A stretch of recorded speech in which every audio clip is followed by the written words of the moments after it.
नमस्कार दोस्तों, राधे राधे, जय श्री कृष्णा। तो हम अपने देवरानी जेठानी लोकगीत चैनल पर आप सबका बहुत बहुत स्वागत करते हैं दोस्तों। और चल रहे हैं हम लोग आप लोगन के बहुत ही दर्द भरा सोहर गीत सुनावे। तो आप लोग जरूर सुनी है, जैसन भी लागी तो कमेंट में जरूर बताई हैं। तो चलिए सुनी। सीता के दुई दुई बन बास हो विधाता, काहे लिख्या हो विधाता, काहे लिख्या हो। सीता के दुई दुई बन बास हो विधाता, काहे लिख्या हो विधाता, काहे लिखाई हो। मोरी सखिया जे कर पति भगवान हो बनाही, बाना भटक हो बनाही, बाना भटकाई हो। हे मोरी सखिया जे कर पति भगवान हो बनाही, बाना भटक हो बनाही, बाना भटकाई हो। जनकपुर के सोन चिरैया हो विपतिया, काहे पावै हो विपतिया, काहे पावाई हो। जनकपुर के सोना चिरैया हो विपतिया, काहे पावै हो विपतिया, काहे पावाई हो। हे मोरी सखिया सारा जग के गुड़ गुड़वान हो दुखही, दुख पावै हो दुखही, दुख पावाई हो। हे मोरी सखिया सारा जग के गुड़वान हो दुखही, दुख पावै हो दुखही, दुख पावाई हो। सीता के दुई दुई बन बास हो विधाता, काहे लिखे हो विधाता, काहे लिखे हो। सोने के धनुइया सीता टार हो अंगनवा, सीता लीप हो अंगनवा, सीता लीपाई हो। सोने के धनुइया सीता टार हो अंगनवा, सीता लीप हो अंगनवा, सीता लीपाई हो। हे मोरी सखिया राजा जनक जी संकल्प हो स्वयंवर, तोहरा कर हो स्वयंवर, तोहरा कर हो। हे मोरी सखिया राजा जनक जी संकल्प हो स्वयंवर, बिटिया कर हो स्वयंवर, बिटिया कर हो। सीता के दुई दुई बन बास हो विधाता, काहे लिखे हो विधाता, काहे लिखाई हो। धीरे धीरे आवे समाइया हो जगत के, राजा मैं हो जगत के राजा माई हो। धीरे धीरे आवे उ समाइया हो जगत के राजा मैं हो जगत के राजा माई हो। हे मोरी सखिया रावण सहित बाड़े योधा हो धनुषिया नहीं लाल हो धनुषिया नाही लाई हो।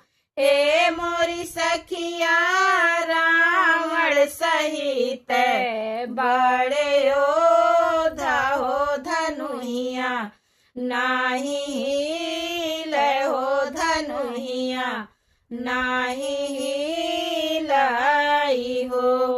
सीता का दुई दुई बान बास हो विधाता काहे लिखे हो विधाता काहे लिखाई हो।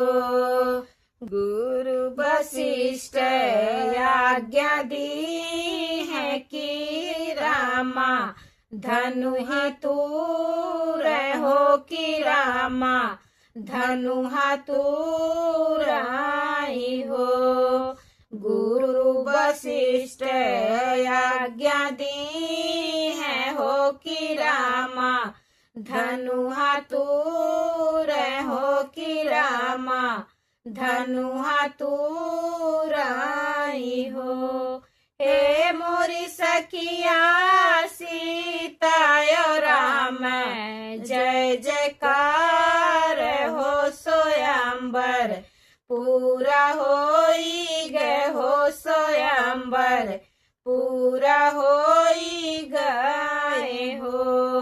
हे मोरी सखिया सीता राम जय जयकार हो सोयंबर पूरा होई गए हो सोयंबर पूरा होई गए हो। सीता का दुई दुई बान बास हो विधाता काहे लिख हो विधाता काहे लिख आई हो। पहुँचे अयोध्या नौ विवाहिता हो महलिया लाग भीड़ हो महलिया लाग भीड़ हो। पहुँचे अयोध्या नौ विवाहिता हो महलिया लाग भीड़ हो महलिया लाग भीड़ हो। हे मोरी सखिया के बनी है बहाना हो विधाता खेला खेल हो विधाता खेला खेलाई हो। हे मोरी सखिया काय के बनी है बहाना हो विधाता खेला खेल हो विधाता खेला खेलाई हो। सीता का दुई दुई बान बास हो विधाता काहे लिख हो विधाता काहे लिखाई हो।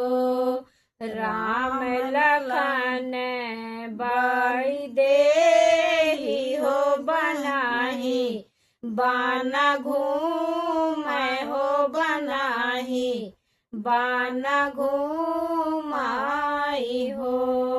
राम लखन बाई दे हो बनाही बाना घूम हो बनाही बाना घूमाई हो।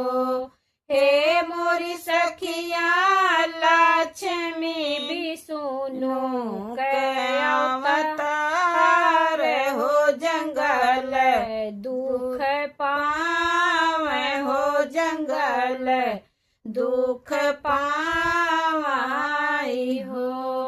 हे मोरी सखिया लक्ष्मी विष्णु के अवतार हो जंगल दुख पावे हो जंगल दुख पावाई हो।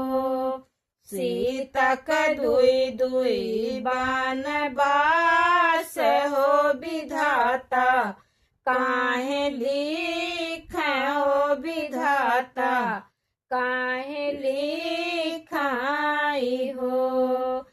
दुख में कैसो दीनवा हो बिताई कैसो दीनवा हो बिताई सालो साई हो।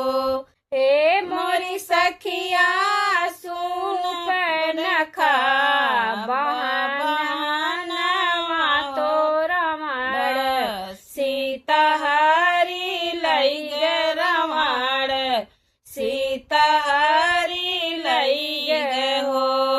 हे मोरी सखिया सुप नखा भाई बहानवा हो रावण सीता हरी लई गे रावण सीता हरी लई गे हो।